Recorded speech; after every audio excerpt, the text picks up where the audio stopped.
bounce pass quickly. He heaves it down the length of the floor. It's no good. The Warriors hang on for the win. That was something. Give the Raptors some credit, too. Absolutely. They were fun to watch tonight. They worked hard. They played the game the right way. That's a highlight from a different game, but rough Warriors won tonight in Miami. They get blown out. This game felt like it was over 5 minutes into this one. Warriors lose, final score 112-86. Welcome into Warriors wrap-up here on 95.7 The Game. Mark Randy with you. 2 consecutive losses. Warriors have lost consecutive games for the first time in the Jimmy Butler era. The last time they had lost consecutive games, February 5th and 6th, that was in Utah, in LA versus the Lakers. Those were the 2 games right before Jimmy Butler's debut. This is uncharted territory for the Warriors. Losers like this with Jimmy Butler. They've lost 2 in a row to begin this road trip. A really pivotal key road trip as their race for the 6th seed heats up. They've lost 3 of 4. And they better pray that Steph Curry is back on Friday. And I will say it seems likely that is going to happen, but they better pray that Steph Curry is back on Friday in New Orleans, because this looks like an unserious basketball team without Stephen Curry right now. The effort and what they were able to execute on the floor in Atlanta on Wednesday and today in Miami, rough. No other way to put it. It was absolutely terrible for the Warriors in this one. They scored just 86 points. Not their lowest scoring game of the year. Pretty darn close, but 86 points. Again, they've lost 2 in a row. They've lost 3 out of 4, and they get blown out by a Heat team who, by the way, had just beaten Charlotte, a Charlotte basketball team that's not really that interested in winning basketball games right now. Prior to that, Miami had lost 10 consecutive games. So this is a Miami team that we can't say is playing good basketball, and they come in and look like world beaters while the Warriors look like a team that's trying to tank. That's how bad it was in this one today. I mean, the starters, Jimmy Butler included in his return to Miami, this heavily anticipated return. Now, to be fair to Jimmy Butler, he downplayed it at every step of the way. That's what most people in his situation do. But you're crazy if you didn't think that this game meant something to him. It seemed like it meant a whole lot more to every single member of the Miami Heat. And I guess that's natural. I mean, this means a lot to Jimmy. The Warriors know that it means a lot to Jimmy, so they're going to try to play hard, but it means it's personal to every single person on that Heat team because for whatever the reason was, Jimmy quit on them, and, you know, the Heat certainly played a big role in getting to that spot, but, you know, to make it black and white, Jimmy quit on that team, and now they have a chance to hand it to him, and the couple of players who are on that team that were not on the Heat when Jimmy quit on them were traded for that guy in Andrew Wiggins and in Kyle Anderson. So this game meant a lot to every single one of those players, and it was pretty darn obvious once this game tipped off. I mean, Bam Adebayo was dominant in this one. You got a good game from Tyler Hero, and the Warriors just could not make a single shot. At halftime, the Warriors starters had 10 total points. I'm not talking about like a single scorer. At halftime, the 5 Warriors starters had 10 combined points. 10 combined points. Each of them had 2 points. No single Warrior starter had more than 2 at halftime. The Warriors should have been down by 30 at half if it wasn't for Buddy Hield, who made a couple of threes in the second quarter, if it wasn't for Kuminga, who had a good final 3 minutes of the second quarter, and if it wasn't for Guy Santos, who hit a couple of threes and had a nice bucket down low, the Warriors probably would have been down by 30 at halftime. Ultimately, they still lose this game. Doesn't really matter what the final score is. 112-86 is the final. The Warriors get blown out and run out of the gym by a Heat team who had beaten Charlotte on Sunday. Before that, had lost 10 consecutive games. And by the way, since the Jimmy Butler trade was finalized, Miami entering today 5-17. They had won just 5 of their last 22 games. The Warriors now have lost 2 consecutive games for the first time since February 5th and 6th before Jimmy Butler debuted. The The Warriors now 7-5 without Stephen Curry this year. They've lost 3 of 4, and they're only a half game up on both the Clippers and the T-Wolves for the 6th seed in the West. And frankly, they're pretty darn lucky they're not yet the 7 or the 8 because they have been getting a little bit of help from around the league. Minnesota's been losing relatively often of late. The Clippers just lost to OKC. But I will say, by the way, the Clippers do play tomorrow. They take on the Knicks in New York City. If the Clippers win that game tomorrow, by virtue of the tiebreaker, they will pass the Golden State Warriors. There is a chance when the Warriors play basketball next on Friday in New Orleans, they are no longer the 6th seed in the Western Conference. Only time will tell there. But the Warriors, that's what happens when you lose 3 out of 4 games, and now you lose 2 games in a row. All right, welcome into Warriors wrap-up. Mark Randy with you on 95.7 The Game. You can join the conversation. Always love hearing from you, whether it's calling or texting. Those numbers are the same, 888-957-9570. You can also hit me up and join the conversation on our YouTube chat, youtube.com/957 The Game. Everything we do powered by First NorCal Credit Union, and I'm broadcasting live from our Laughing Monk studios. Really appreciative of everything Laughing Monk's doing, and love to have him a part here at 95.7 The Game. What's your biggest concern, Dub Nation? Because there's a lot that we can point to. I mean, I thought the defense, maybe the overall effort was pretty darn bad. How about these numbers for you? The Golden State Warriors, opponents shooting versus the Warriors of late. Let's just focus on the last 2 games. So the 2 games to begin this road trip, which also coincide with Steph's absence. Atlanta went 15 for 36 from downtown. And by the way, Atlanta, the 19th best three-point shooting team in the NBA. So essentially bottom half. Not a great three-point shooting team. Miami, 17 for 25 from downtown tonight. 17 for 25, that's nearly 70%. Miami also, subpar shooting team. 17th best three-point percentage this year in the NBA. Combined in the last 2 games, opponents versus the Warriors have shot 43 for 87 from downtown. Opponents, that's over the last 3. Just this road trip, 32 for 61 over the last 2. 32 for 61 opponents in the last 2 versus the Warriors from downtown. That is more than 53% from downtown. That's issue number 1.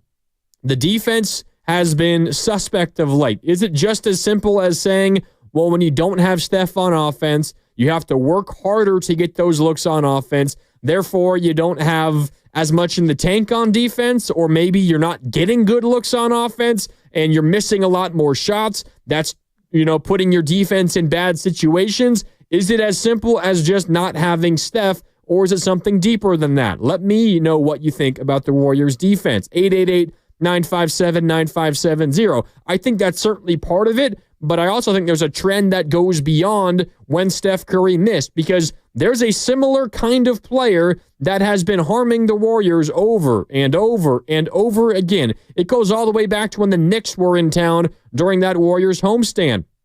The Warriors, yet again tonight, got dominated by an athletic big.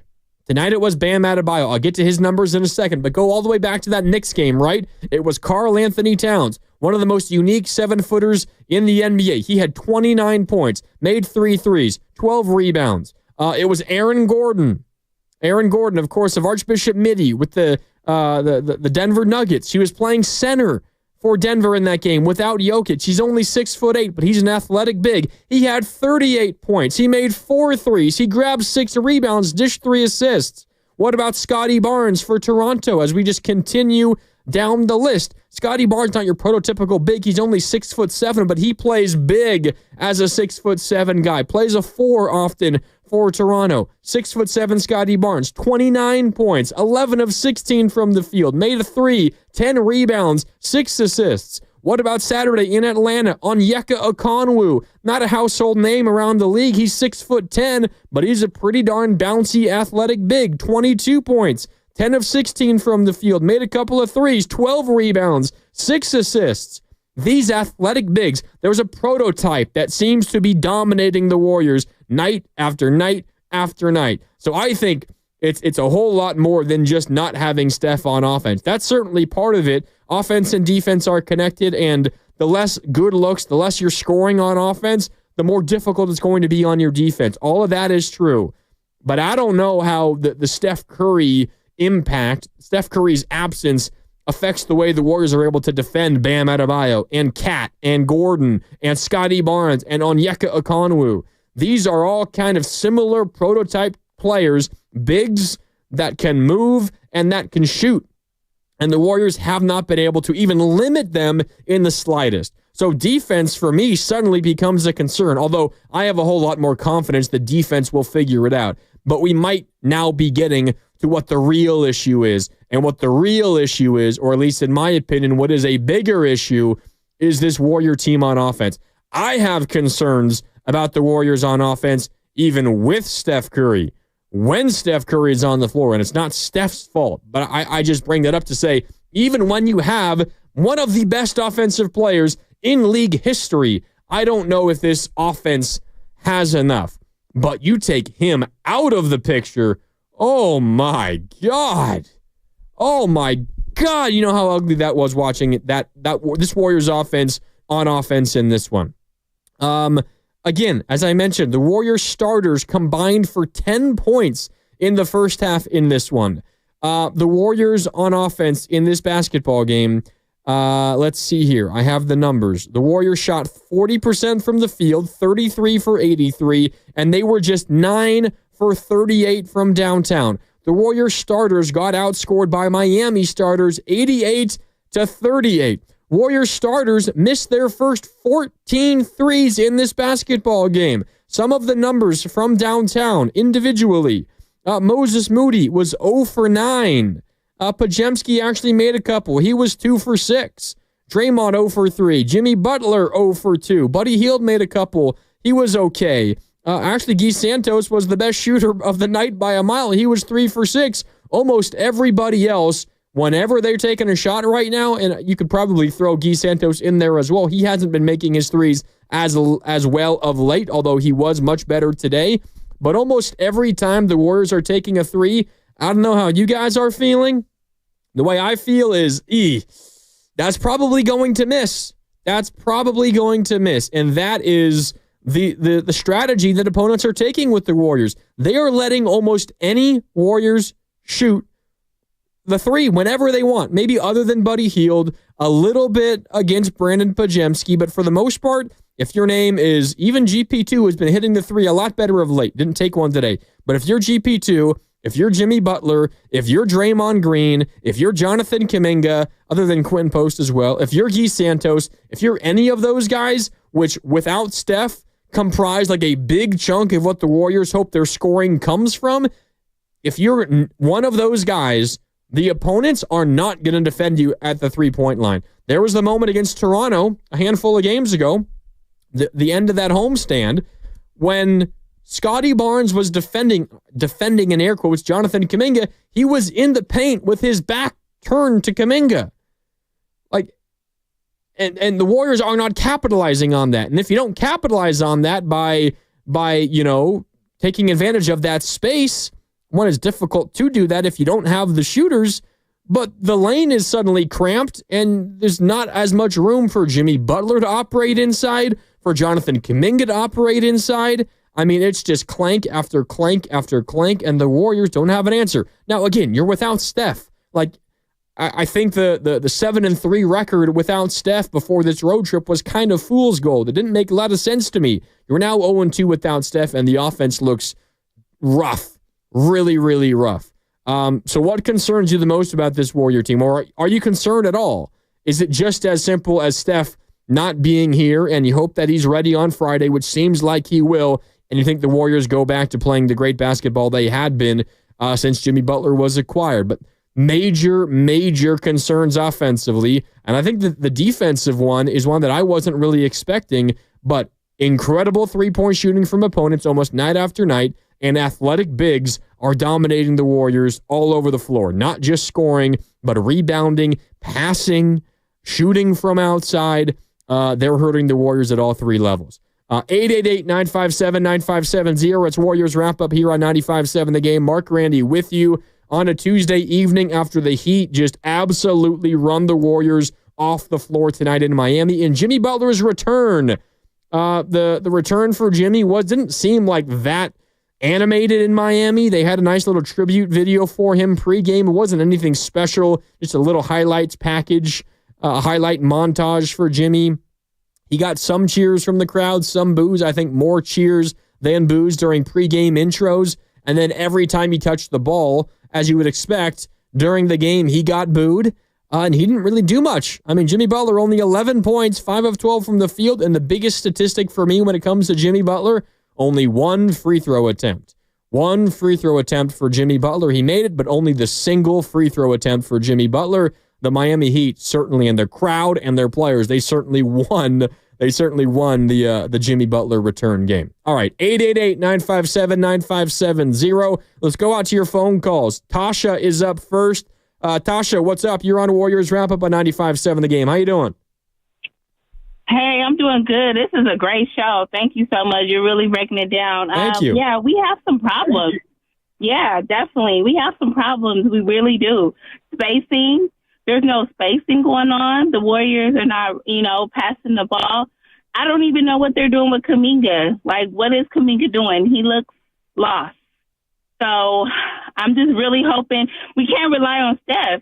We need non-Steph minutes. We need ball penetration. There's no ball penetration. Like you said earlier, they're stuck on the three-point line, but there's no defense. I mean, there's no spacing.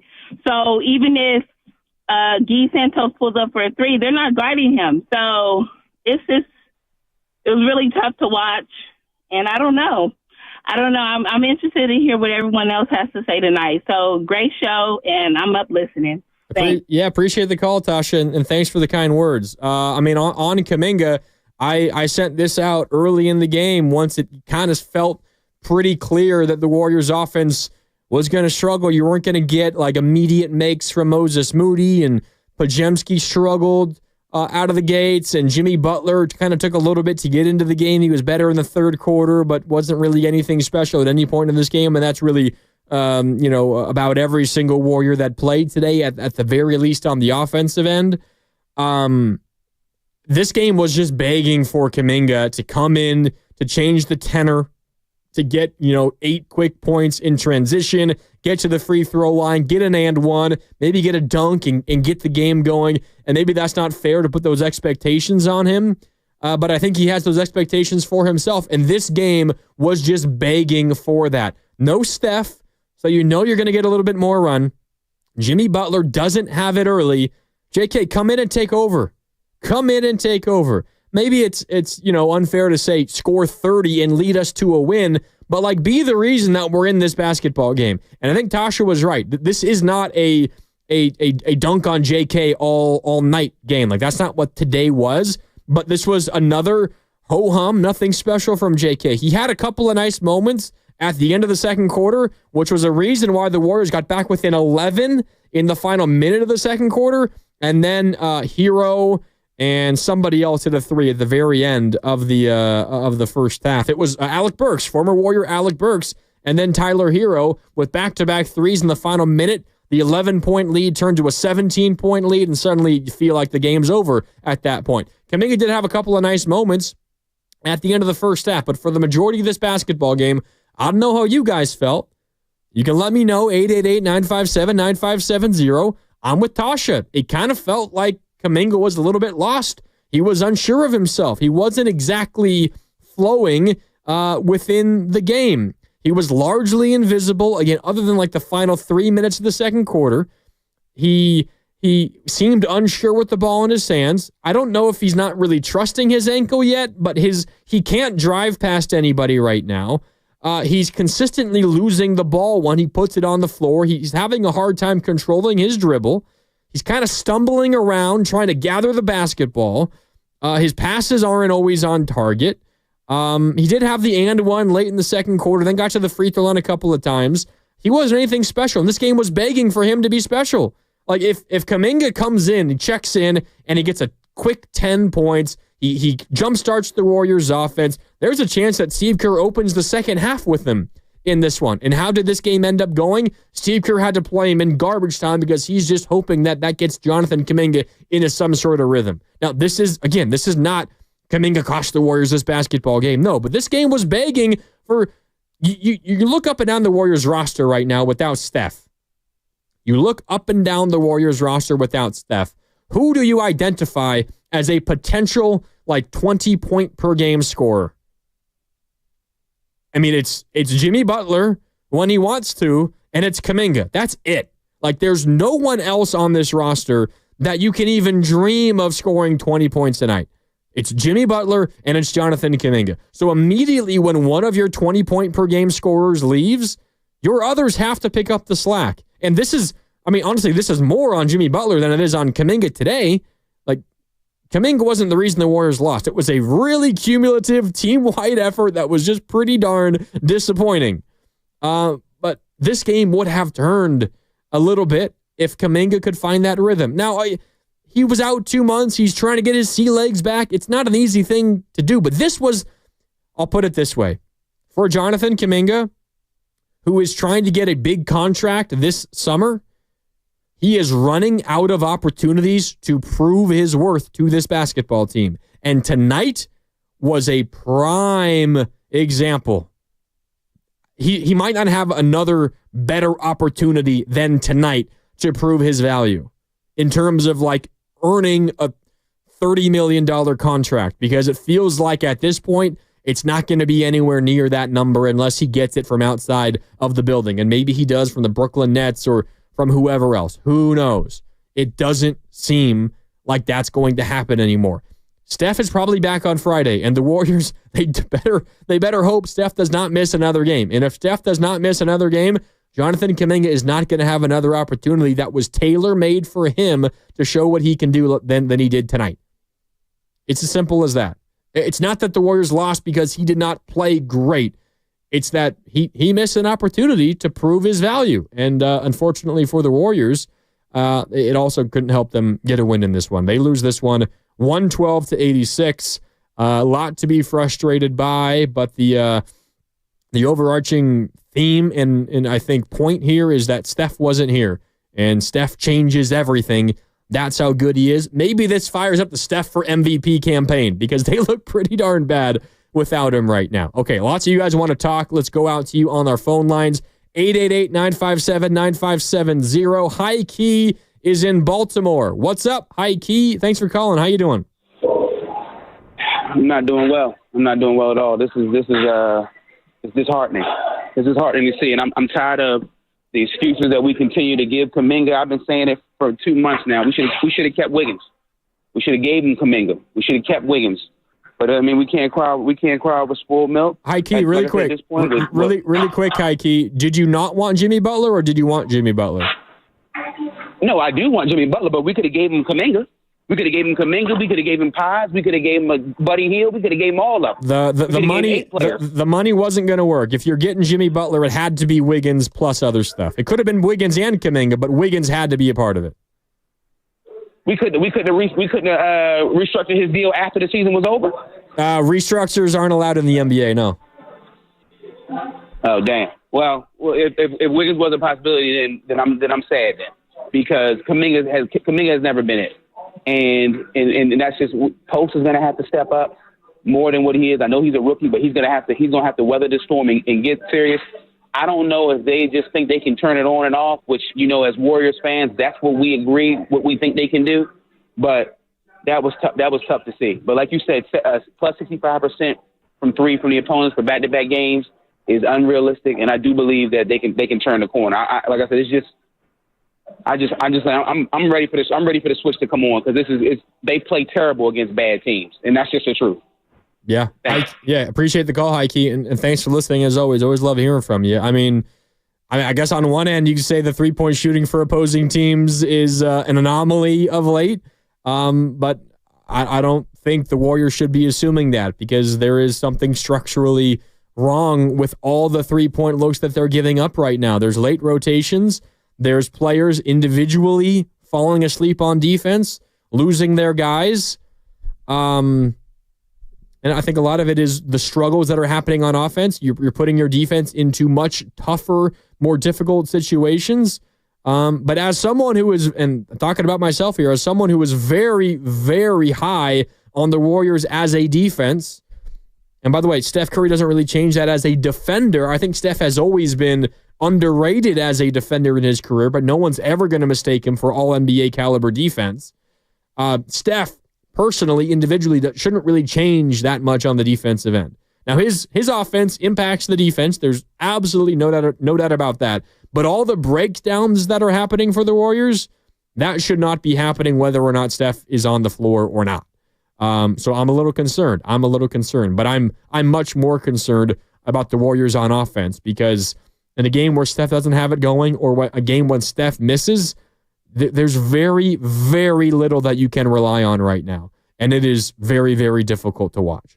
888-957-9570. Back out to the phones we go. Kev is in Pleasanton. Kev, what's up? Thanks for calling. How you doing, man?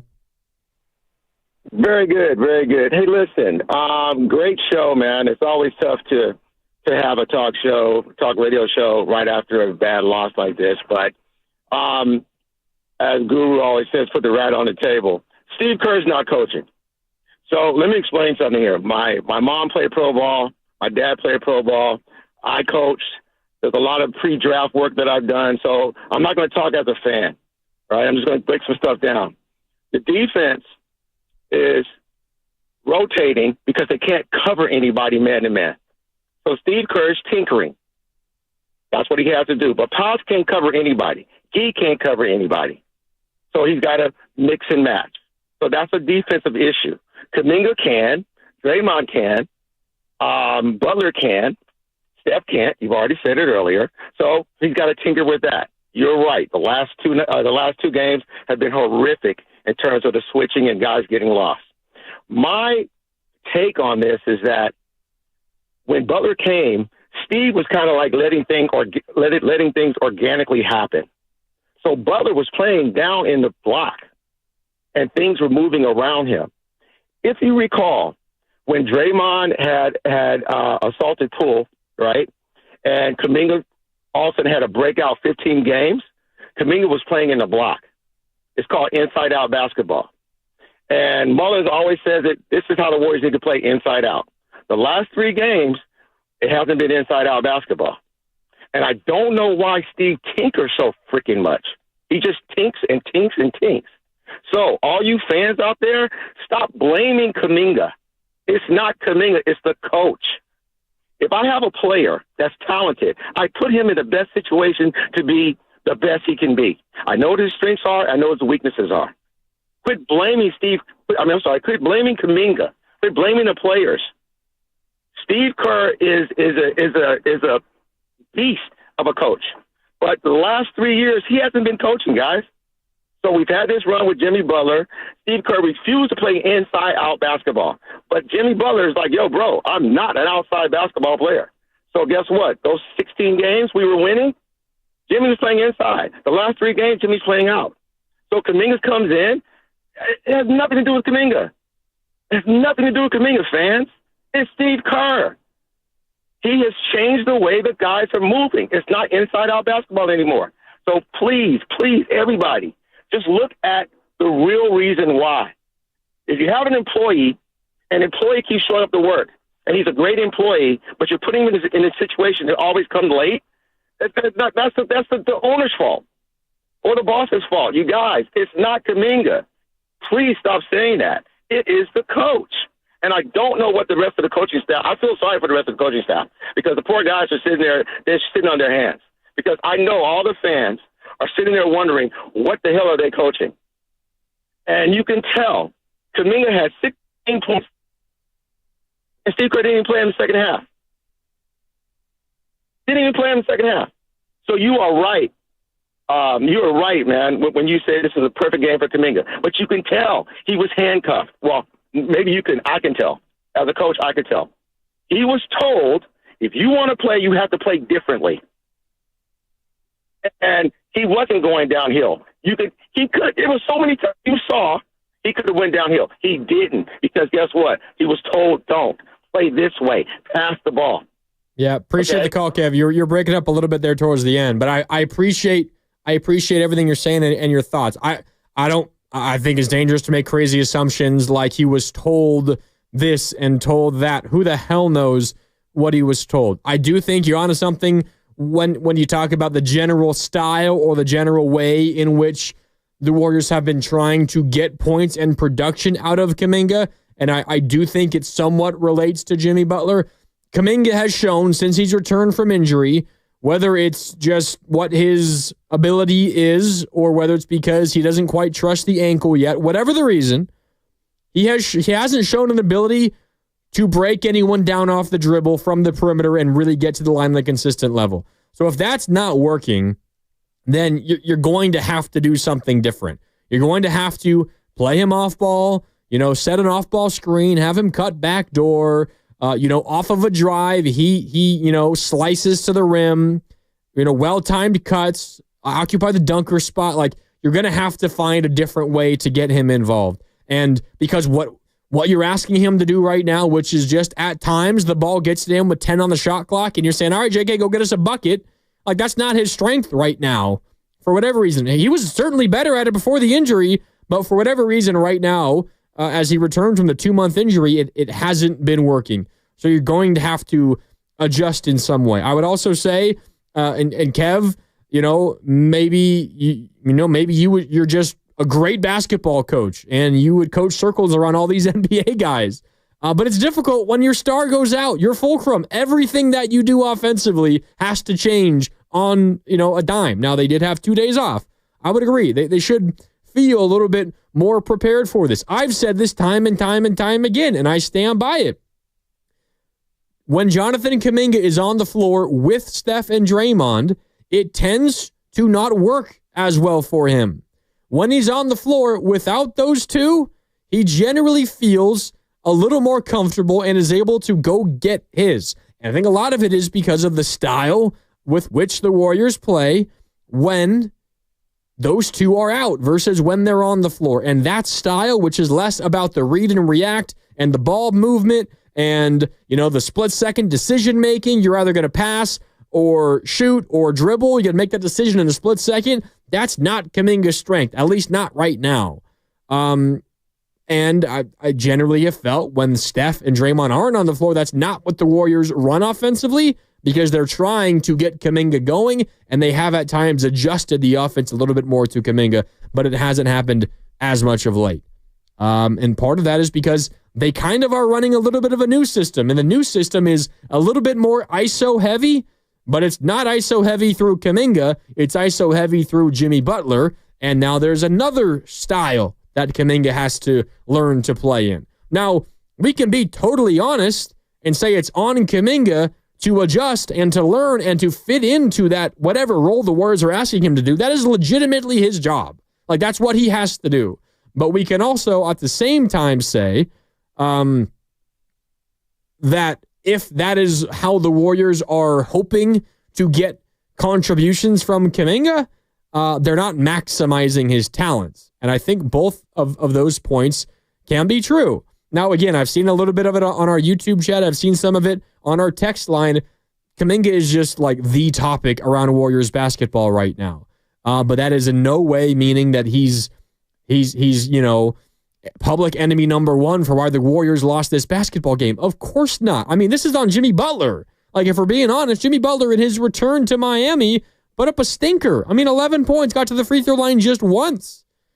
Jimmy Butler wasn't very good in this basketball game, and I'm sure if you ask him, he would say so. I mean, who had a good game in this one? Guy Santos? Guy Santos might be the only player. Buddy Hield was okay, but you have what happens defensively every single game. Kuminga had himself a good, final 4 minutes of the first half, but other than that, not a lot. But again, there's so many other players that deserve blame for what happened today. But if the Warriors are to reach another level when Steph comes back and is healthy, the one, outstanding piece is Kuminga. And you wonder how that's going to fit in going forward. Okay. 888-957-9570. We got plenty more calls to get to and so much time to do it. But first, we do have to take a quick break. So Eric, Jan, Judy, and Oscar hang out on hold.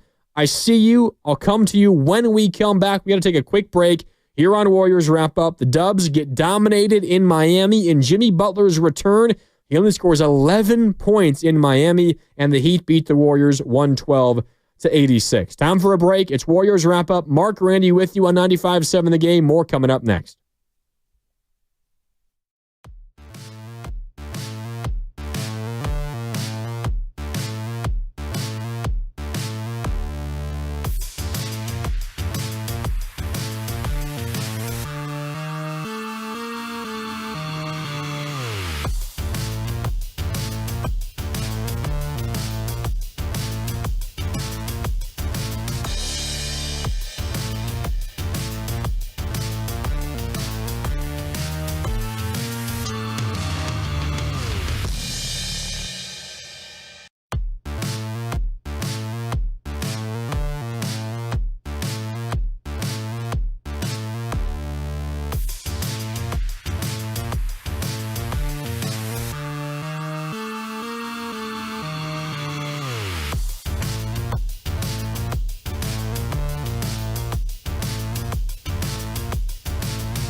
78-70 with 58 seconds to go in the third quarter. Now back to Warriors Wrap Up on 95.7 The Game. Yeah, there were a couple of runs at the very ends of quarters that got, I don't know if it got you feeling, but it got me feeling that maybe the Warriors have a shot. They got down 11. Well, they got down 20 in the second quarter. Then they cut it to 11 with like a minute to go in the second quarter. And then how do the Heat answer back and close the first half on a quick 6-0 run? Burks hit a 3. Warrior great Alec Burks, right? You remember the 1920 year, which was cut short due to COVID, when the Warriors picked James Wiseman in the following year's draft when they were just absolutely terrible. Big part because of injuries to Steph and to Clay and a little bit here and there to Draymond. Anyway, Alec Burks, legend, a joke. But he hit a 3. Then Tyler Hero hit a 3. The 11-point deficit is 17 at halftime suddenly. They got down by, I think, 23 in the third quarter. Maybe that was in the fourth quarter. They got down by 20 in the third. They caught it all the way back to 8.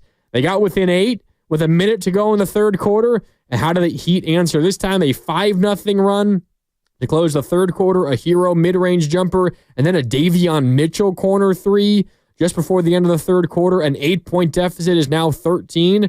So a 6-0 run, a 5-0 run in the final minute of the second and third quarters, respectively. Those are big runs in a game like this. One, the points, of course, are valuable. Two, you shift the momentum entirely, and that kind of carries you into the next quarter. So those are big moments in this basketball game. The Warriors, it's kind of the story, though, and we're going to go to the phones here in just a sec. 888-957-9570. It's kind of been the story for the Warriors of late on the road, especially the last two games, Saturday in Atlanta and then tonight in Miami. The Warriors just fall behind early. They get down big early. You know they're going to make a run at some point. You don't know how big the run is going to be, but they're going to make a run. You're not going to just go down by 20 and then stay down by 20 and lose by 30. Like, you're going to make a run. Maybe you get back within 14. You get back within 12. You get a little bit of momentum on your side. The Warriors did it. They got back within 8 at one point.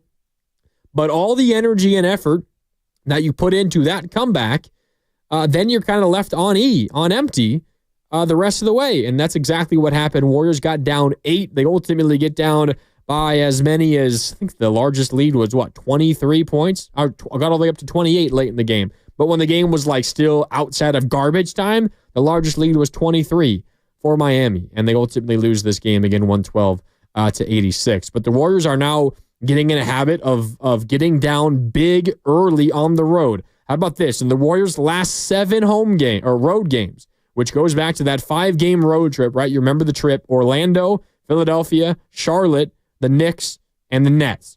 That 5-game road trip and these last 2 road games, Atlanta and Miami. The Warriors have been outscored in first halves by 59 points in those 7 games. They've been outscored at half in 6 of those 7 games, and in 4 of those 6 in which they've been outscored in, they've been outscored by double digits. They are getting into a habit of getting down big early on the road, and despite that last road trip, which featured come-from-behind wins in Orlando, in New York City, and in Brooklyn, like, you can't just keep expecting that to happen over and over and over again. And, oh, by the way, that road trip before this one featured Steph Curry in all those games. So they're still getting off to slow starts with Steph on the floor. It's now happening again without Steph on the floor. And without Steph on the floor, they don't have anywhere near enough firepower to come back and win those basketball games. So just a trend I'm noticing. Warriors are getting down big early, specifically on the road. And generally, that spells doom. And it did tonight for the Warriors. Okay. Back out to the phones, 888-957-9570. Eric has been hanging on patiently. Eric's out in Millbrae. Eric, welcome. What do you think about that Warriors loss today? Yeah, terrible all around, inexcusable. Regardless if Curry plays or not, this is a game you should win against a Miami team that's been struggling since the post-Jimmy trade and not playing good basketball at all. And this is a game in his return, Butler's return back to Miami.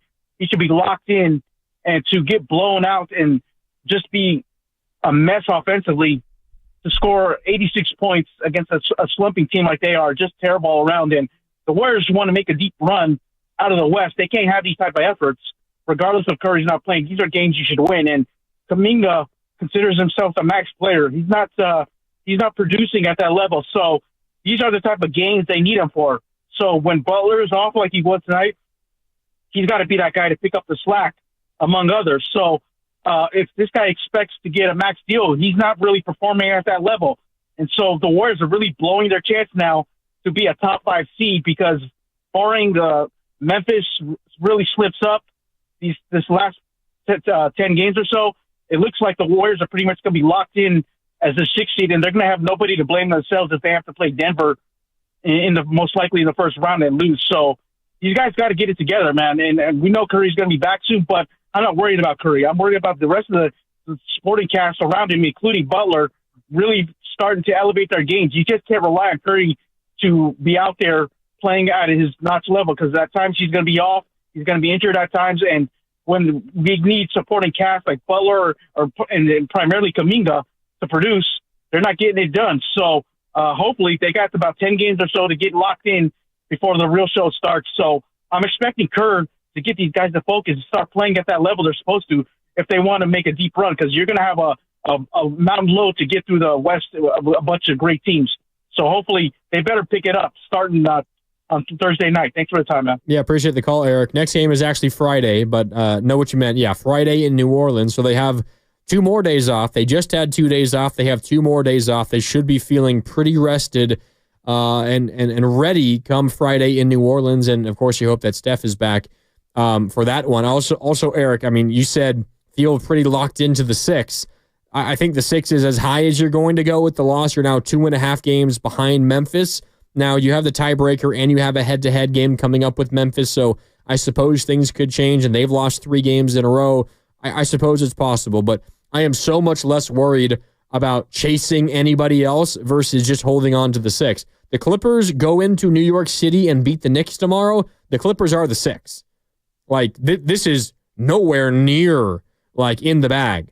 In fact, you might think the Clippers are the favorite at this point to be the 6. Now, they have a more challenging schedule, but with the Clippers only having 11 games left, the Warriors only have 10 games left. It's so much, it's not consistent. It's not always accurate to play the schedule game at this stage of the season, because you don't know what's going to be on the line for a lot of the teams that are on your schedule coming up. You could have a really, really good team that is on your schedule in your 4th to last game of the regular season, and they could have absolutely nothing to play for because they're locked into a playoff seed. Like you don't really know. But generally speaking, in a vacuum, the Clippers have a tougher schedule than both the Warriors and the T-Wolves. Although the Warriors have a couple of tough games coming up. But if the Clippers win in New York tomorrow, they're the 6th seed. The Warriors would be down to the 7. Now, Minnesota does not play until Friday, so the Warriors will be ahead of them for the time being. They're a half game ahead of Minnesota, and the Warriors have the tiebreaker over Minnesota. The Clippers have the tiebreaker over the Warriors. So I am so much more fearful if I'm the Warriors of the Clippers than I am of the T-Wolves. And the next time the Warriors play basketball, they might be looking up at the Clippers in the Western Conference standings. And that is scary, because the difference in being the 6 or the 7, even if it means the 6th seed plays Denver in the first round, which is not a great matchup for the Warriors have lost 9 straight to Denver. Even if that is what's awaiting you in the first round as the 6th seed, that's a whole hell of a lot better than having to go through the play-in tournament and having to maybe hopefully stave off Anthony Edwards in the play-in just for the right to play whoever the 2 seed is, which might be Houston. That might still end up being Denver. You never know. That doesn't matter who the opponent is. I want the 6th seed over anywhere in the play-in, and that is nowhere near a guarantee for the Warriors at this point. Okay, as promised, back out to the phone lines. Jan has been waiting patiently. Jan is in Mountain View. Jan, you're on Warriors Wrap-Up. How you doing, Jan? Okay, Grandy. I'm just disgusted that the Warriors continue to start off with these slower and slower starts, and they can't seem to ever get caught up. And by the time, and like you've mentioned countless times, by the time that they exhaust so much energy, I mean, it's almost too late for them to get back in the game. And now you're probably going to look up at the Clippers tomorrow night, and we're going to be down in the 7th seed because they should have won the other night. And I'll tell you something, the Clippers are really really after us. And we ought to be damn thankful that we've held on to the 6th seed like we have, as careless as we've played. And I don't know why Kerr or the other coaches can't seem to get through the team's head that, do you want to be a playoff team, or do you want to end up in the the play-in tournament? I mean, let's face it, do you want a week off, or do you want to play on and where you don't make it, like you didn't make it last year against Sacramento? I mean, they need to start, getting their head pulled out and start, concentrating and focusing and playing like they should. Thank you, Grandy. Yeah, appreciate the call, Jan. And I think you speak for a lot of Warrior fans. There's a lot of Warrior fans out there who I think feel very similar to how you feel. Yeah, I mean, I don't think the Warriors have any interest. No one on the roster has any interest in being in the play-in. I don't think this is necessarily a failure of motivation or of the coaches necessarily not communicating what's on the line here. Everyone knows it's on the line. These are all grown-ups, and they know how the standings work, and they know what the play-in tournament is, and they know how desperately they need the 6th seed for the week off. I've said it before. I'll say it again. I don't think there's any team out there in the NBA who would benefit more from the week off than the Warriors, just by the nature of who the Warriors employ. You have 2 35-year-olds and a 37-year-old, and they're definitely your 3 most important players. So getting the week off is imperative. I see it as the only way possible that the Warriors could do anything this postseason. I know Jimmy Butler did it with the Heat from the 8th seed as a play-in team a few years ago. I don't see that happening for this Warrior team. That means you'd have to beat, say, if you're the 7 and the Clippers are the 6, you have to beat Minnesota in the play-in, beat Anthony Edwards in the play-in, and if you do that, okay, you're the 7 seed. If you don't do that, which, I don't know, the Warriors have beaten the T-Wolves a handful of times this year, and they have the tiebreaker, but Minnesota is playing a whole lot better of late, and the Warriors have not played them when they've been playing this good basketball. If you don't win, then you have to play the winner of the 9-10 game, which might be either Sacramento or Phoenix. Dallas got Anthony Davis back. Maybe it's Dallas, but Phoenix has suddenly won 4 games in a row. Maybe you have to beat a red-hot KD in the second game of the play-in just to make the 8th seed. And if you manage to do that, then you have to take on OKC in the first round. Oh, that's a recipe for, a 5-game loss in the first round of the postseason. A 5-game series, 4-1 in favor of OKC, because the Warriors would be dead tired at that point. They know what's on the line. For whatever reason, the last 2 games effort-wise has just been pretty abysmal.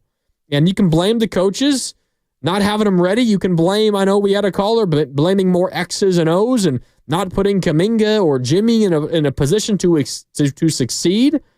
I think there's something to be said about this team continuing to rely on the 3-point shot over and over and over again, especially when Steph is not on the floor.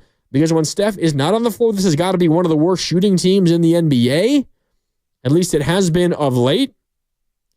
I don't think that's necessarily the best strategy for success, but to go back to what one of our other callers brought up, and I saw a text from the 925 on our text line at 888-957-9570. It's easy to say play inside out, but the Warriors don't have a big who can go and get them points down low. Now, I know that's oftentimes where Jimmy works out of, and maybe that's where Kuminga is at his best, but it's not like the Warriors, through just pure dominance and physicality, are going to beat you down low. The Warriors are the team that scores down low with a drive and a kick, and the defense then has to rotate, and then you have a well-timed cut off of rotation when the defense isn't set, and you have Kuminga flying in for a dunk. Or GP2 flying in for a dunk, or Draymond finding a back-cutting Buddy Hield, or Guy Santos working down low. That's how the Warriors score down. They don't have this back-to-the-basket big who's going to go and get them points down low on a consistent level. So maybe you blame X's and O's. Maybe you just blame shooters not shooting well. Moody was making his shots earlier this month. He's not right now. Pajemski was better today, and he was all right in Atlanta making shots, but his 3 has kind of left him a little bit of late. Buddy Hield has been extremely hot or extremely cold all season, and for the most part, more extremely cold. Draymond hasn't been able to, he had the first half against Detroit at home or against Toronto at home, but didn't do much in the second half shooting. They just don't have a lot of shooters. They don't have a lot of shooters. And then you haven't been able to get Kuminga in a rhythm offensively. And he's kind of been the way that the Warriors have survived offensively when they don't have their three-point shot falling. When he's been healthy, that's how they've survived. And frankly, he was really good at it right before he got hurt. But he hasn't been able to get into that rhythm just yet. And I think there is some truth to the Warriors' offense not putting him in the best spot to succeed. But he also hasn't taken advantage of the opportunity just yet. And the Kuminga conversation is so toxic. It's everywhere on our YouTube chat. It's on our text line. Callers calling in and people tweeting at me and all this. And that's fine. Like, I'm not a Kuminga fan. I'm not a Kuminga hater. Like, if you want to contextualize the conversation that way, that's not what it's about. It's about, is Kuminga going to help the Warriors win basketball games? And since he's returned, maybe other than that Sacramento game, he hasn't. And that's just the fact of the matter. Now, you can believe that he's going to. I happen to believe that he will. He has every ability to help this team win basketball games. It hasn't happened yet. I think it will eventually. Now, we'll see to the extent with which he impacts winning, but he has every ability to add a dimension that this team does not have. But he hasn't yet, and that's okay. He's a 22-year-old who's coming off of a 2-month absence. Like, I never expected it to be easy. In fact, I think most of you out there felt that it was going to be easier than this, and I warned you about exactly what's happening right now. It's not going to be easy, and it's okay that it's not going to be easy, but it also means there are going to be bumps in the road where maybe you're hoping for more and you don't get it and you lose a game as a result. Tonight was not one of those nights, but you better hope it doesn't happen down in the future, because if you do, that might be the difference in you being the 6th seed or being in the play-in. 888-957-9570. Let's continue out on the phone lines.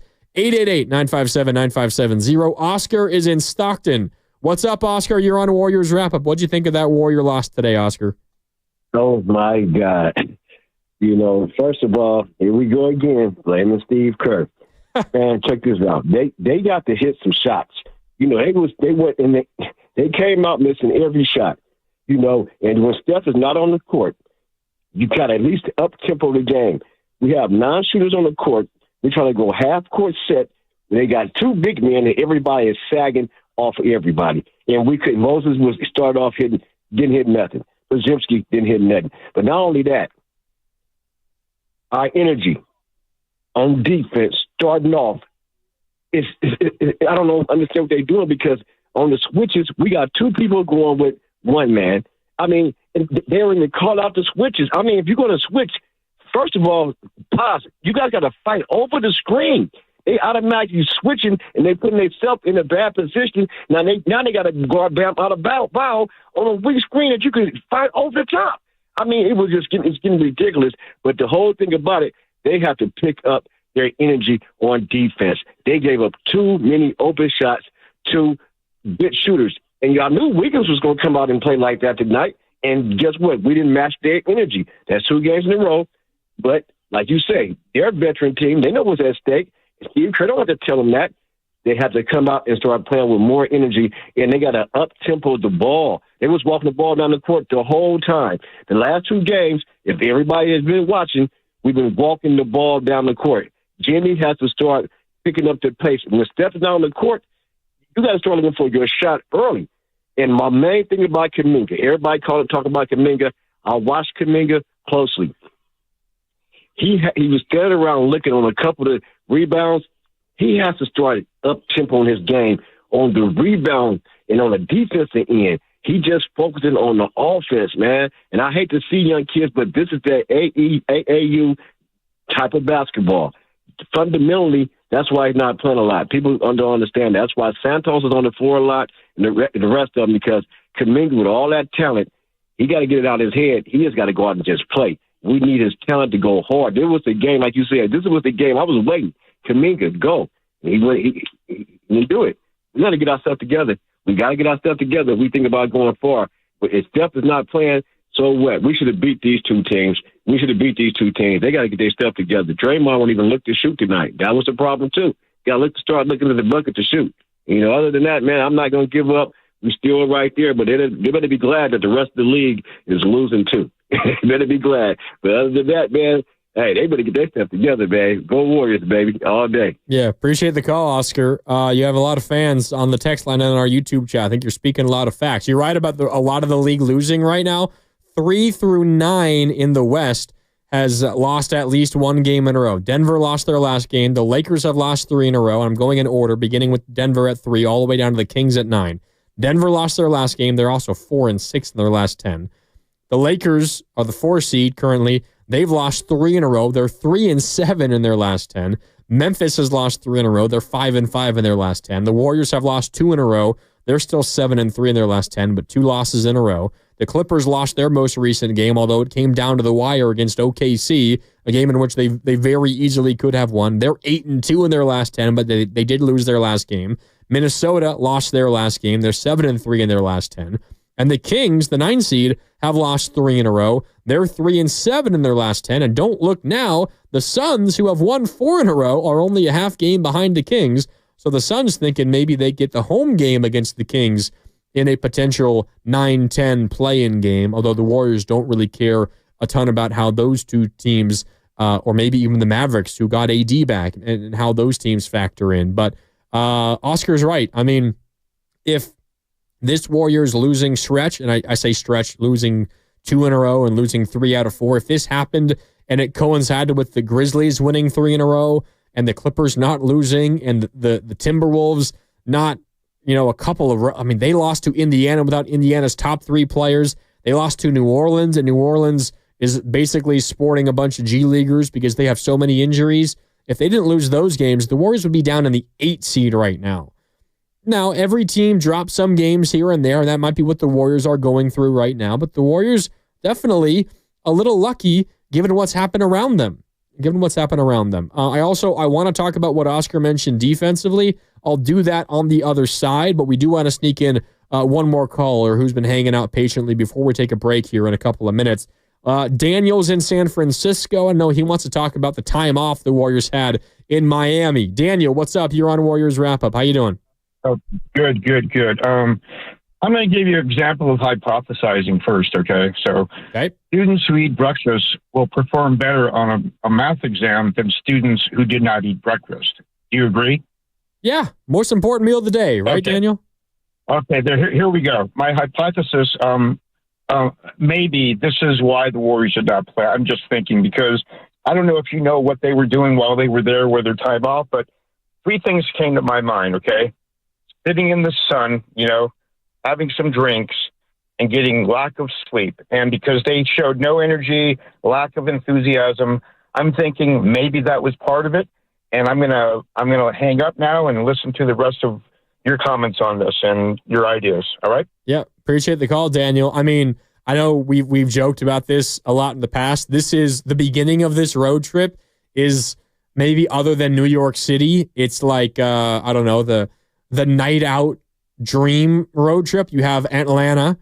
Nightlife in Atlanta is something to behold, I guess some people will say. Although the Warriors didn't really spend a lot of time in Atlanta. They ditched Atlanta immediately because they wanted to get to Miami.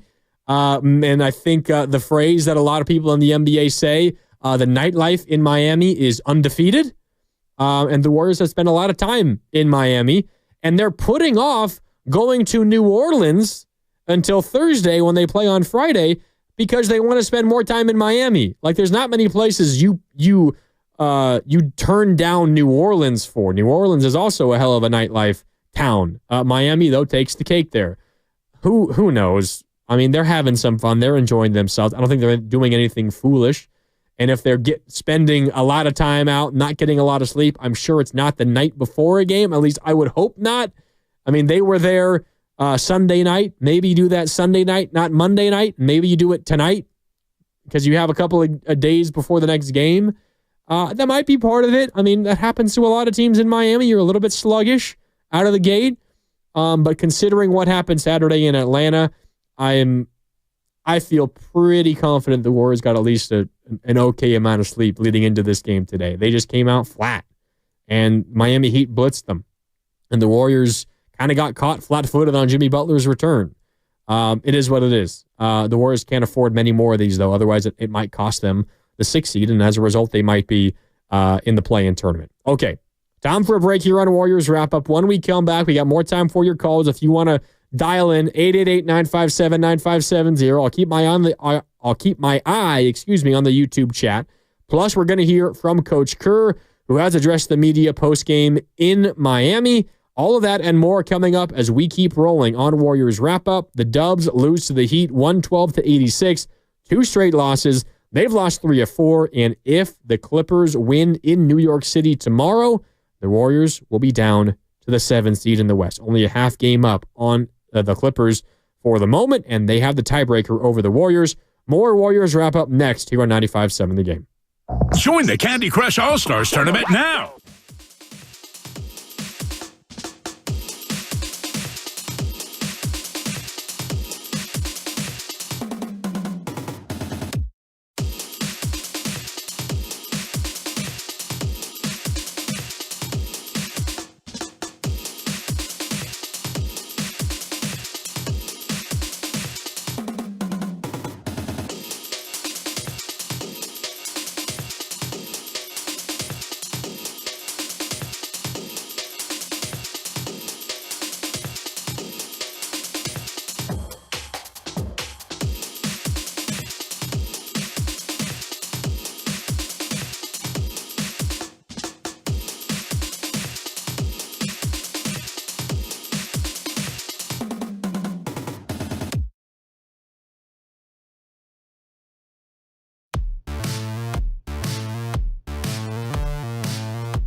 Pajemski gets one to fall.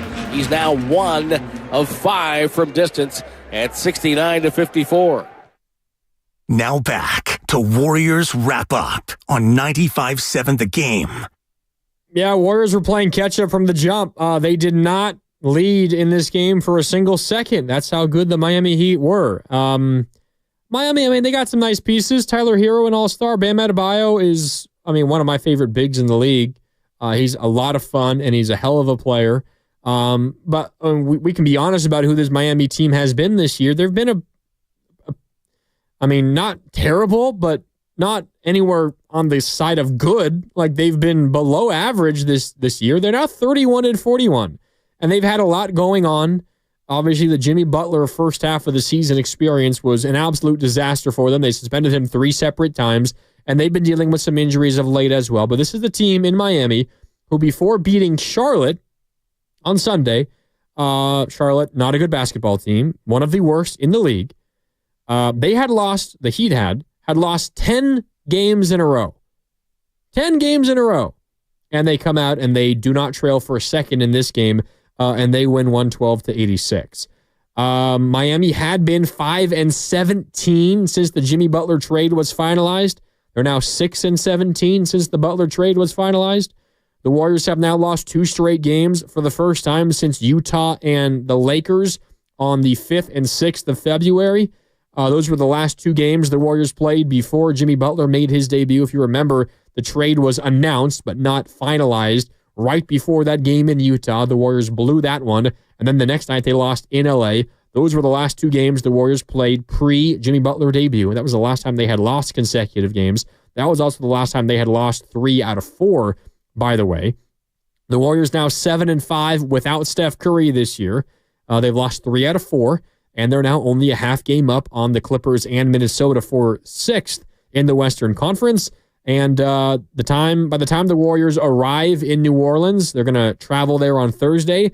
By the time they get there on Thursday, in fact, by the time they wake up Thursday morning, they might be out of the 6th seed in the West. If the Clippers beat the Knicks in New York City tomorrow, the Clippers will have the identical record to the Warriors, and because they have the tiebreaker, they will finish ahead of the Warriors in that one. So by the time the Warriors play basketball next, they might be the 7th seed because the Clippers have the tiebreaker over the Golden State Warriors. That game is Clippers-Knicks tomorrow. Warrior fans should be rooting heavily for the Knicks so that they can hold on to the 6th seed in the Western Conference for the time being. All right, 888-957-9570. Let's hear from Coach Kerr as we continue on Warriors wrap-up on 95.7 The Game. The Dubs get blown out. Miami 112, Golden State 86. It's Mark Randy with you here on Warriors wrap-up, and now it's Coach Kerr addressing the media after his team's latest loss, and they begin this road trip 0-2. In Jimmy Butler's return to Miami, the Heat got the best of Jimmy and the Warriors. Here is Coach Kerr. It wasn't our best stuff, clearly. But we couldn't make a shot. 9 for 38. They go 17 for 25. I just give them credit. We played very poorly, but, it's not like, we were throwing the ball around the gym. We had some shot clock violations because they played great defense. But we didn't connect the game very well, and they just lit it up. Spo had them ready to play, as we would expect. Given the circumstances, with Jimmy coming back, and they were ready, and they knocked everything down early, and we missed everything, and we were playing upstream the whole game. Beyond just obviously, as you mentioned, just missing shots, what problems do you feel like need to be solved offensively right now? Well,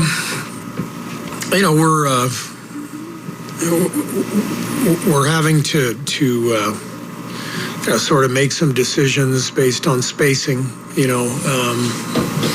and without Steph. And so the decision I made tonight was to start Gary in order to guard Hero, and I thought he did a really good job on him early. And so I liked the way the game went in the first quarter for the most part.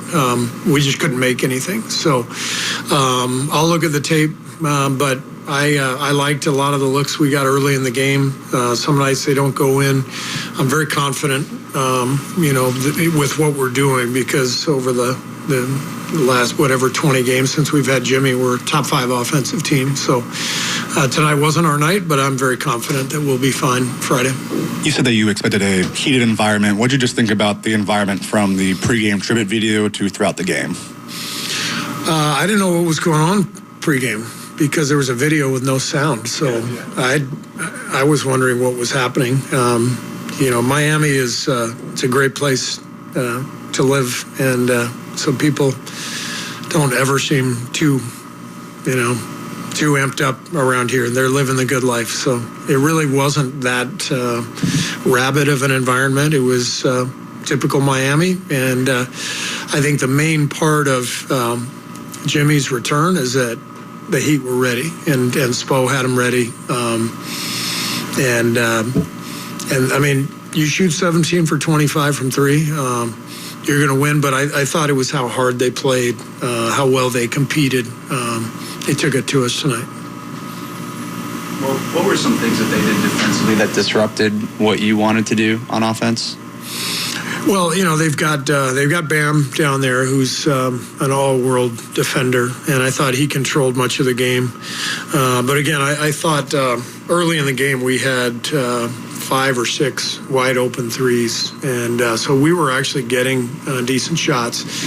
I thought the first part of the second quarter was a key part of the game. We love that lineup that we put out there with Quentin, Draymond, Jimmy. We're down 6 at the end of the quarter when they made I think they made a couple shots late to extend it to 6. But I thought we could make a push right there with Draymond and Jimmy on the floor together with Quentin. And I think the opposite happened. I think they pushed it to 12 immediately, and we weren't able to kind of capture the momentum of the game. Yeah, a couple of big runs to close quarters. That was a big part of Miami's win in this one. They did it at the end of the second. They did it at the end of the third. 6-0 to close the first half. 5-0 to close the third quarter. They take an 11-point lead, turn it to 17. They take an 8-point lead, turn it to 13. And those runs kind of, led them into those stoppages between quarters with momentum, and they carried them into the following quarters as well. Yeah, rough for the Warriors. Steve Kerr talking about rotations, and he's trying to figure out, the best way to get spacing going. I mean, I don't envy Steve Kerr in this position, trying to find spacing, trying to create spacing with this Warriors team without Steph. That's like an impossible task. Like, Buddy Hield, even if he's missing, like, defenders have to respect him because, I mean, historically, he has been one of the best shooters in the NBA over the last, decade. He's been really good. I mean, not quite a decade, but, the last 8 years. I forget what the cutoff point was, but I think over the last 5 seasons, beginning with the COVID year, Jimmy Butler's made more threes than anybody else in the NBA. Buddy Hield has made more threes than anybody else in the NBA. That means something. Buddy Hield is still a way for the Warriors to get spacing, and he's getting to a point where teams have to respect Quentin Post as well. But beyond those two, without Steph, there's nobody else that puts the fear into opposing defenses when they're shooting from outside. I mean, Moses Moody deserves a ton of credit for how he has earned himself a starting spot and just generally speaking, a rotation spot. But Moses Moody, his last 5 games, is 5 for 29 from downtown. That is just simply not good enough. 5 for 29 from downtown, 17% from deep. He was 0 for 9 tonight.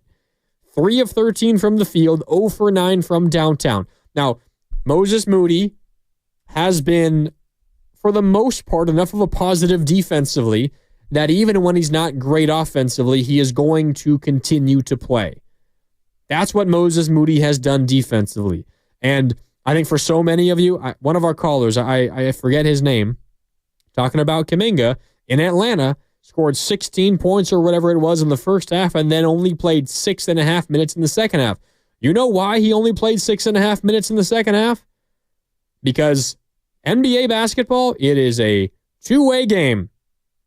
You can have a great impact offensively, but if you are as bad or worse defensively, guess what? Your net impact is not going to be positive.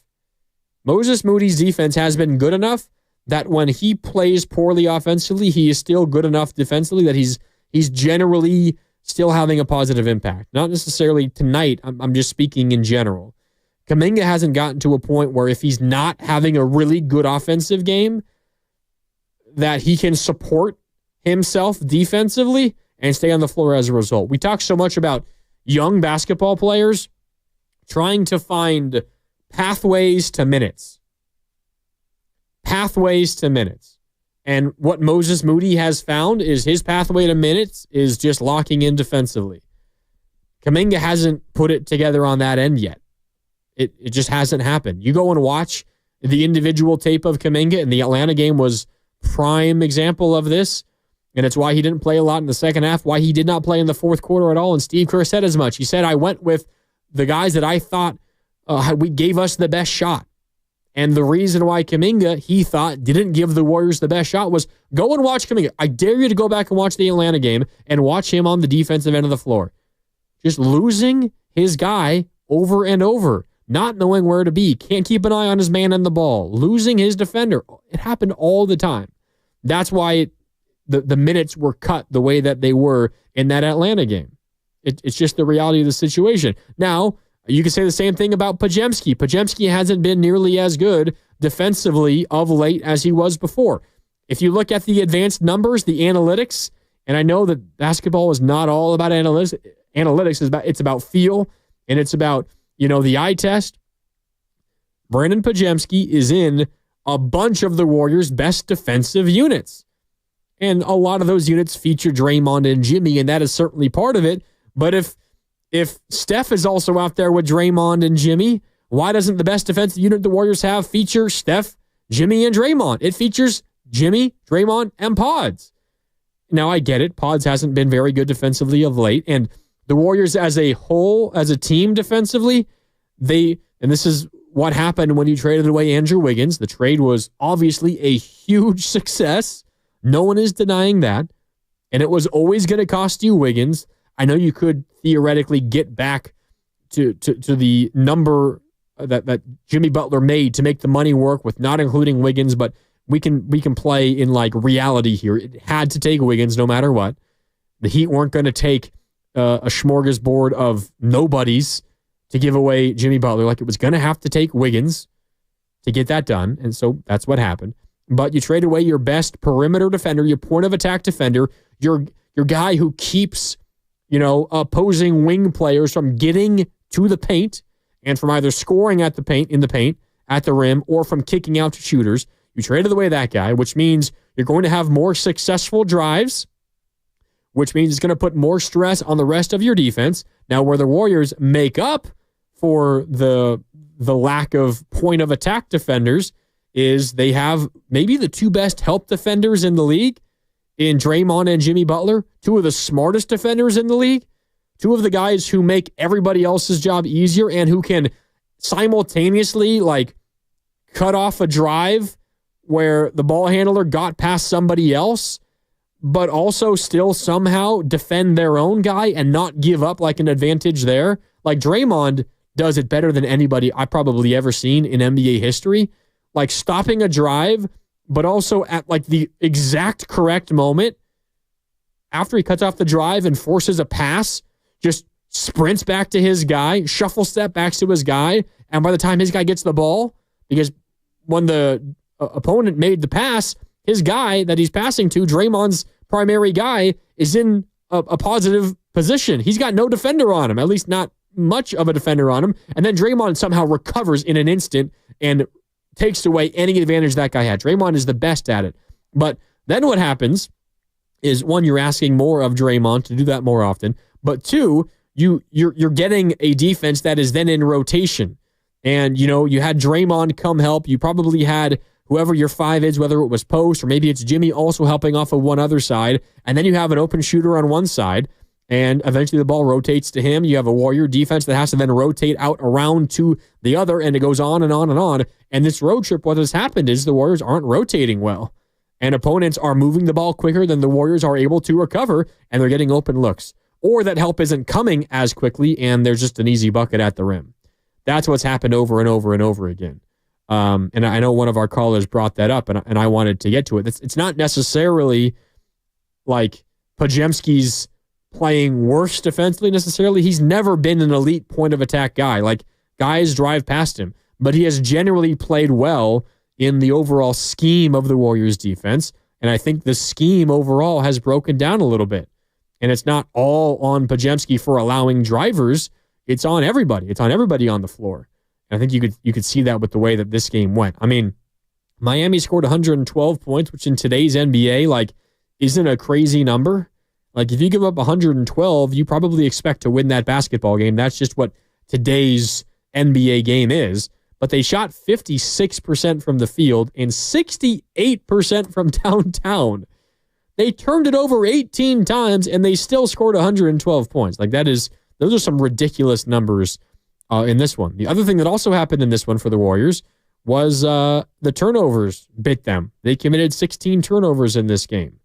And that led to 18 points off of turnovers for Miami. The Warriors committed 2 fewer turnovers than the Heat did, but the Heat took those 2 fewer turnovers and scored 6 more points on them than the Warriors did with the 18 turnovers that they forced. So the Warriors didn't lose the turnover battle, but for all intents and purposes, they lost the points off turnover battle, which is essentially losing the turnover battle as well. But when Miami shoots 56% from the field and 68% from downtown, it doesn't really matter all that much. All right, time for 1 or 2 more calls. If you want to sneak them in, 888-957-9570. I will take a look at the rest of the NBA scoreboard here in just a second, and we'll take a look at the standings, tell you what you need to be looking out for over the next couple of days before the Warriors play on Friday. But first, let's get to Crashing the Boards, which is brought to you by Chilton Auto Body, the Bay Area leader in collision repair. Thanks to Chilton, as always, for sponsoring this segment. Crashing the Boards today. Not a lot of Warriors on the glass. You know what? I'll go Gary Payton the second. GP2, one of the shorter guys out there, played only 20 minutes, yet he led the Warriors in rebounds with 7. GP2, 7 boards in his 20 minutes. He got a start today, by the way. The Warriors went with Podziemski, GP2, Moody, Butler, and Draymond. That was the starting 5. Difficult to do that when you got 2 bigs and Bam Adebayo and Kel'el Ware. Kel'el Ware, a rookie out of Indiana, who's having a pretty good rookie season. I really like him. And he is long and athletic. The Heat got another one with that draft pick there. A lot of size in that Miami group, and the Warriors go with Jimmy Butler and Draymond Green as their front line. Going to be a challenge whenever that is the matchup size-wise. But GP2, in his 20 minutes, one of the shorter guys on the court, 7 boards. He gets the honor of crashing the boards, which is brought to you, again, as always, by Chilton Auto Body, the Bay Area leader in collision repair. Okay, let's take a look at the rest of the scores from around the NBA before we get on out of here tonight. Games currently in action, Cleveland and Portland doing battle. Warriors don't really care about that game. It is only a 6-point Cleveland lead, by the way, after 3 quarters over the Trailblazers. The Blazers have an outside shot of sneaking into the 10, but with the way that the Suns have been playing of late, I think that's probably not going to happen. The Blazers, though, they've been playing a lot better in the second half, and they're hanging tough with the Cavs as we speak. Also, end of the third quarter in Sacramento, where the Thunder lead the Kings 89-81. The Kings, hoping to avoid losing for the 4th consecutive time. They're trying to hold on to the 9 spot in the West right now. If they lose, they will be in a tie with Phoenix. Phoenix is 35-37 with the loss. The Kings would have the same exact record. So the Kings, they're going to need a 4th quarter comeback against OKC to make that happen. But they're down 8 after 3. Elsewhere, games that the Warriors care about, of course, the game that we're talking about, Warriors and Heat. The Heat win 112-86. The Knicks beat the Mavericks in Anthony Davis's return. The Mavericks trying to sneak back up to the 10 seed as well, but with how Phoenix is playing, that's becoming more difficult. The Mavericks are only a half game behind the Suns right now, but the Suns have won 4 consecutive games. Maybe, though, the Mavs could catch the Sacramento Kings, and maybe the 9-10 is Phoenix and Dallas. We shall see. But AD did return. The Knicks, though, knock off the Mavs 128-113. The Houston Rockets just keep on winning. They beat the Hawks 121-114. So Houston is now 47-26, and they strengthen their hold on the 2 seed in the West. They're now 2 games ahead of the Mavericks, the Mavericks. The Nuggets, 2 games ahead of the Nuggets, who are the 3 right now. Houston, though, 47-26, 2 games ahead of the Nuggets for the 2 seed. And the only other game the Warriors really care about, the Grizzlies and the Jazz. Jazz, one of the worst teams in the NBA, the worst team in the West record-wise. They got absolutely dominated in this game. The Grizzlies, 140.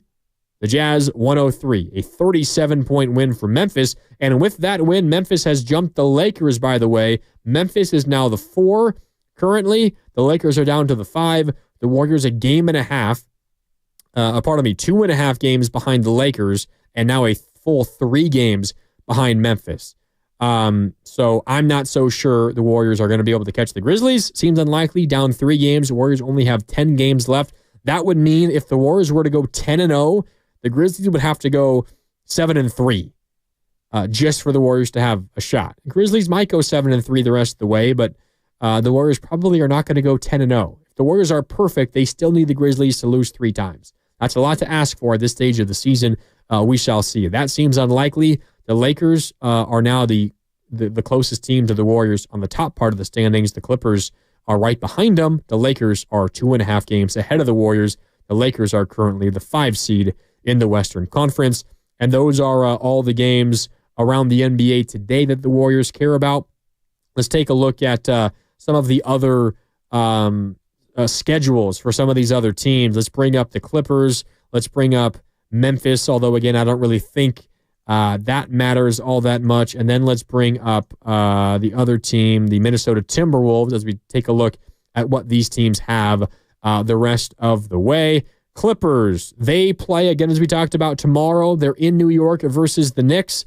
If the Clippers win that game, they will pass the Warriors. They'll be tied, but they have the tiebreaker, so they will jump past the Warriors for the 6. That game is at 4:30. Circle that one on your calendar. You're going to want to tune in or at least stay up to date on that one. Clippers in New York tomorrow at 4:30. They then play on Friday in Brooklyn and Sunday in Cleveland. They're beginning a 4-game road trip. Knicks, Nets, Cavs, Magic. Not easy. All on the road. We'll see how the Clippers fare in that one. It begins with the Knicks tomorrow, 4:30 in New York City for the Clippers. Big game and definitely some serious implications for the Warriors. Meanwhile, Minnesota has a long break right now because for the most part they've been playing. They've been 2 games ahead of the Warriors in terms of games played. They last played yesterday. They lost to Indiana again. Warriors catch a major break. Indiana has beaten the T-Wolves twice in the last 8 days now.